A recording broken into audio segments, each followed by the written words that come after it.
การตรามาเหตุการวิปัสสนาตราเนื้อเข้าดังที่วันเนี่ยในเป็นเข้ายังเทียบสัญญาสินเขายังมีสังก็พุทธเทียบในเข้าในก็มักตราโผตรามันต่างตกมาอะไรอยู่อย่างว่าในพวกผู้อันเฉพาะตราเป็นดูจอ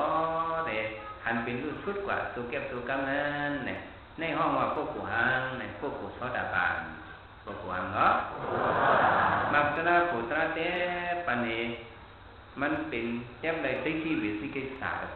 แต่ว่าเขาเราละปัญสติโยกิเขาพวกเขาช่วยหันเป็นลูกช้าในสวดมาตั้งตัวตั้งคิงในเติร์กูในติดตั้งเป็นมาสองตั้งเป็นมาในก็ดูในมิสติอย่าไปโก้ในไว้เติร์ตัวมันขึ้นมาบวยมาเต็มมาช้าหัวเติร์ก็ตึกมาบอกไว้สติสมาธิอ่อนเรียอ๋อถึงมันเนี่ยเขาเป็นหรือก็เป็นว่า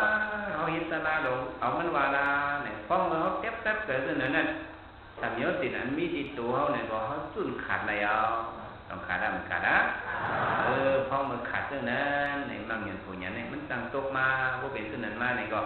แต่ถ้าตัวเขาติ๊กที่วิสิกิจารอยู่เยอะยิ่งเจ็บเรื่องนั้นเนี่ยมันติดพูดปังไหนเนี่ยพวกกูก็ในเด็กติดอะไรว่าเป็นพวกกูก็ไม่หันผังน้ำยาวหันผังก็หันผังน้ำเนี่ยก็ก้นก็ในในตั้งใจเอาทางวันซื้อสุก็ว่าเขาหลุดคัดอะไรเป็นก้นหันผังน้ำอันตับเอานั้นเนี่ยเพราะว่าตัวเจ้าเก่าคัดเอาออกเป็ดไหนคัดปากเป็ดไหนต้องได้หันในผังน้ำทางต่างก็มาปากปันน้ำไหลต้องได้ไหลตัวเจ้าเก่าที่เล็กปากยุ่งเจ้าเก่าพวกเจ้าเก่าปากเนี่ยก็ยุ่งเจ้าเก่าเนี่ยมันปืนปากเลยเขาต้องได้คัดปากเป็นยุ่งไปยุ่งมันพอปากเลยพอถึงพวกโกหันผังน้ำเป็นข้อตะบันกว่าในได้ก่อนเนื้อโลกาคงกลางในมันเลยล้มแต่ว่าติเหมือนเรื่องพระเป็นเราเจ็บในไม่ว่าเจ้ายันเขาว่าน้ำปากไหนในมันนำหนาติพระเป็นเราเอายืดยาวกระจุบไปมักเทศไข่นอกติดเทศว่าหลายเทศพระเป็นเราพื้นฐานเจ้ายันเขาว่าน้ำยืดยาวติดเทศตั้งนอกในน้ำสมุทรนั่น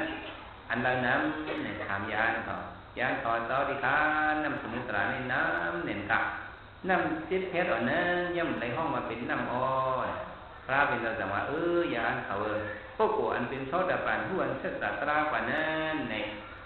ตั้งตุกข้านั้นนักสัมภาระในมันกึศดันน้ำยาน้ำยืยาติดเพชรนั่นเว้ยว่ามันอีกว่าติต้องอีอันอีกทั้งซื้อว่าห้องไปผู้อันตราศึกษาว่าในถึงตั้งตุกข้าวเนี่ย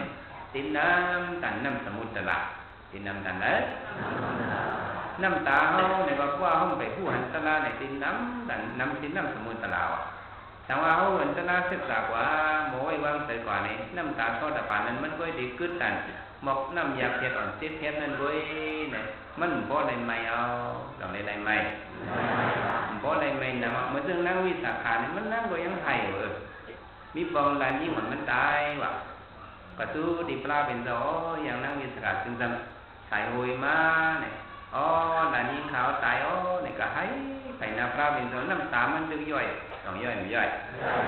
ถึงดีปลาเป็นโซว่านั่งวิสาขา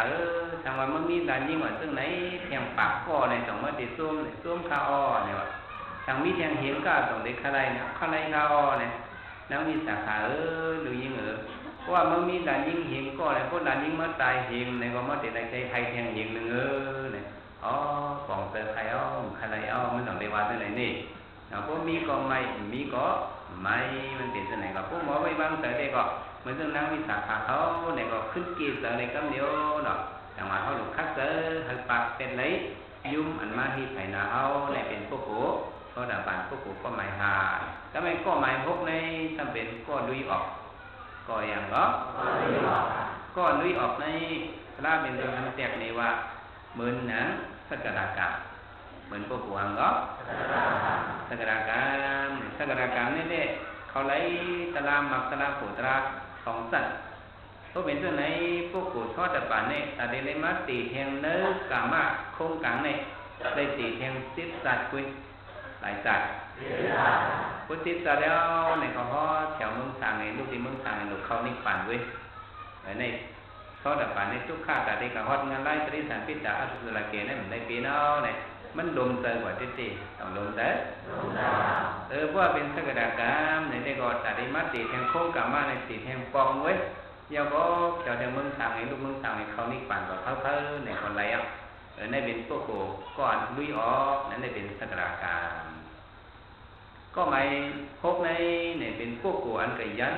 ในพื้นไทยเพราะเป็นในมันซุกมันเนาะต้องซุกมันแต่เดินไหลน้ำแทงบ่มันไหลอ่ะต้องเดินไหลจำดีนักกรรมโมฆะในพวกโกอนาคามในเด็กก่อนยันในดีถังน้ำยันในดีคุณหาไทยยันในพื้นไทยนั้นในเป็นอนาคามวัคระเป็นดอกเป็นพวกโกหังเนาะอนาคามในของมีอยากก็มีโตสาวเลยในแต่เดินไหลกว่านั้นคงกรรมอะไรกับต้องมองน้ำนั้นมันเป็นเอาในพวกโกอนาคามในพวกตายในก็โลหัดถึงเมืองทางทุกท่าว่าถ้าหาผงลูกตินันในลูกเข้าสันนิปานด้วยเนี่ยมันเขียนเมาตัวเมาเตยปะพระเป็นตัวก็หมายติดในจำเป็นอย่างไรเป็นพวกโกอันฮอดไปขึ้นกับเนื้อกองไปกันแล้วเหรอฮอดเที่ยวกับเนื้อกองในพวกโกก็ในเนี่ยมีพิเศษเอาว่ะก็ไปขึ้นฮอดกับเที่ยวเนื้อกองเนี่ยที่ตาเฮาปลาที่มาคบกินตรงไหนมีอ่ะแต่ว่าเจ้าที่คบกินก็มีอ่ะก็เว้นแต่พวกโกไหนเป็นพวกโกรถที่เข็นฮอดเที่ยวถึงกันเนื้อกองเนี่ยพระเป็นตัวเป็นยหันดาเป็นพวกโกหังเนาะ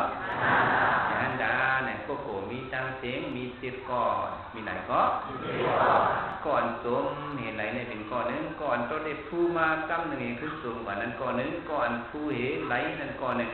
ก่อนหันถังน้ำนั่นก่อนนึงก่อนวิ่งออกนั่นก่อนนึงก่อนเอาจินยันเลยเนื้อปืนไทยนั่นก่อนนึงก่อนขึ้นหัวถึงเนื้อกล้องนั่นก่อนนึงเนี่ยพวกโกดังหมดดังเสียงมีจิตก็นั่นก็คือก็ว่าหนังมันจะได้เป็นพวกโกก็ไม่อันหันได้ถังน้ำนะพวกโกอันเป็นทอดตะปานนั่นเนี่ยเพราะไม่ยากแต่หน้าผ้าเป็นเจ้าเนี่ยเพราะคัดแต่ปากเป็นยุ่งอันรับจับเขาอายุกรรมกุลนั่นเนี่ยมันปากอะไรอยู่ผู้ไรมันก็มีเนี่ยในเขาอย่าไปตกเรื่องสีกันนอนกันคัดแต่ปากเขาเหตุการณ์ตามมาอะไรมา10 วันติเขาเนื้อเป็ดวันไหนก็ซึกเป็นพ้องเข้มแดงมันเอาโยกี่เขาอ้อนกันสืบคัดแต่กันตราอะไรเป็นพวกโกหันถังน้ำเอ๋ลุยออกอะไรน้ำเอ๋ยันอะไรติดปืนใต้อะไรเป็นพวกโกขึ้นนอดจึงเนื้อก็อะไรรถในที่ขีดตั้งมุดตั้งเสียงอมตะนิพพานหน้าเข็มมาแล้วนั่นเป็นถังน้ำนั้นของมาเป็นนิพพานเอาเนี่ยอะไรก็ถึงอมตะเข็มมานิพพานก็เย็นเตียนมีที่ขีดนั้นนำไปยังงั้นอย่าห้ามอย่าหัดอย่ากันไว้เสียกรรมเลยตาเนาะ